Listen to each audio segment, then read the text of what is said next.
And in fact that's one thing, क्योंकि इस podcast के थ्रू मैं गवर्नमेंट को या जहाँ पे भी जो भी पॉलिसी मेकर्स है, मैं उनको ये बोलना चाहूंगी, 15 साल की स्कूलिंग के लिए अगर हम अपने बच्चे को भेजते हैं, चाहे वो इंक्लूसिव सेटअप हो, चाहे वो स्पेशल सेटअप में अगर बच्चा आ रहा हो, तो स्पेशली इंक्लूसिव सेटअप और जो mainstream, so called mainstream school है, all the children are not educable. सारे बच्चे 12वीं तक पढ़ाई में अच्छे नहीं होते स्पेक्ट्रम में। तो as a citizen of this country, as a tax payer of this country, you know, I would मतलब रियली रिक्वेस्ट कि हमारे बच्चों को डे 1 से, जब वो स्कूल में आ जाता है, क्लास 5-6 से आप स्किल डेवलपमेंट वाली चीजें भी डालो उनके करिकुलम में। आप उनको मैथ्स के ज्योमेट्री, अलजेब्रा मत सिखाओ, क्या जरूरत है? एडिशन सब्ट्रैक्शन सिखा दिया काफी है। उसके बाद आप उसको कारपेंट्री सिखा दो, बेकरी सिखा दो, कुछ ऐसे स्किल सिखा दो कि जब वो 12th के बाद जब वो निकलेगा बाहर तो कोई ना कोई वोकेशनल सेटअप में तो चले जाए। अगर उसने कुछ कुकिंग रिलेटेड सीखा तो होटल मैनेजमेंट के कोर्सेज के लिए वो अप्लाई कर सकता है। कारपेंट्री या ऐसे कोई कोर्सेज किया तो वो ऐसे वोकेशनल सेटअप में कहीं वो कर सकता है।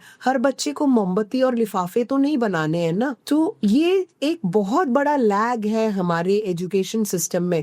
और सारे यंगर पेरेंट्स इंक्लूसिव स्कूल में, आई अंडरस्टैंड देयर सेंटिमेंट्स, वो मतलब लड़ रहे हैं कि मेरे बच्चे को स्कूल में रखो, but they need to understand कि 12वीं तक करके भी उनके बच्चे का कोई स्किल डेवलपमेंट नहीं हुआ होता है अगर वो बच्चा पढ़ाई में अच्छा नहीं है या एजुकेबल लेवल का नहीं है। तो vocational training needs to be mandatory now in schools also. You're absolutely right. In fact, the plight which you're talking about is not just for the kids on the spectrum, but also for all the other children.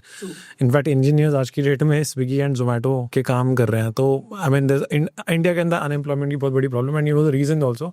But yes, vocational skills, I think that is something which you've hit it, because if you early intervention, जैसे early intervention वैसी early skill set installment अगर पहले डाल दिया तो he will be one of the best, because initial level पे as a young child or as a young adult, the sooner the better with respect to the skill sets, because the biggest breakthrough is unemployability, because unemployment, they say that around 85% children with on the spectrum, they are unemployed, and only 15% they are again on a hoity-toity way. I would say that 15% children who are working also, they are either fired or you know they are asked to leave after few months. So that is also happening. क्योंकि हमारे में ना disability, जो visual disability होती है ना, उसको ज्यादा वो दिया जाता है। अगर हियरिंग इम्पेयर्ड है, उनका कॉग्निशन, उसके तो कोई ज्यादा प्रॉब्लम्स नहीं होते, तो उनको जॉब्स मिल जाते हैं। आप लाइफस्टाइल में मैकडॉनल्ड्स में सब देख रहे होते हो, ठीक है। बट ऑटिज्म एक हिडन डिसेबिलिटी भी है, ठीक है। हमारे बच्चों को फिजिकली आप देखोगे तो कोई इम्पेयरमेंट नहीं दिखता है, तो इसीलिए क्या होता है, वो मार्जिनलाइज हो जाते हैं। एंड वो ऑब्वियसली सोशल उनके डेफिसिट्स होते ही हैं, तो उनको कोई